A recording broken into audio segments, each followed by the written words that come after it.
കാരണമൊന്നുമില്ലാതെ സ്വാർത്ഥതയ്ക്ക് വേണ്ടി മാത്രം ഹിംസ പ്രവർത്തിക്കുന്നത് അധർമ്മമാണ് പാർത്ഥ.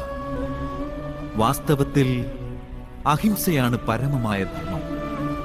അതോടൊപ്പം തന്നെ സത്യം, കുപിതനാകാതിരിക്കുക, ത്യാഗം, മനസ്സിന്റെ ശാന്തി, നിന്ദിക്കാതിരിക്കുക, ദയാഭാവം, സുഖത്തിൽ ആകർഷിതനാകാതിരിക്കുക, കാരണമൊന്നുമില്ലാതെ യാതൊന്നും പ്രവർത്തിക്കാതിരിക്കുക, തേജസ്, ക്ഷമ, ധൈര്യം, ശരീരം പരിശുദ്ധമാക്കി സൂക്ഷിക്കുക, ധർമ്മത്തെ നശിപ്പിക്കാതിരിക്കുക, അഹങ്കരിക്കാതിരിക്കുക, ഈ ഗുണങ്ങളെല്ലാം സാത്വിക ഗുണസമ്പത്ത് അഥവാ ദൈവിക ഗുണസമ്പത്തെന്നാണ് അറിയപ്പെടുന്നത്.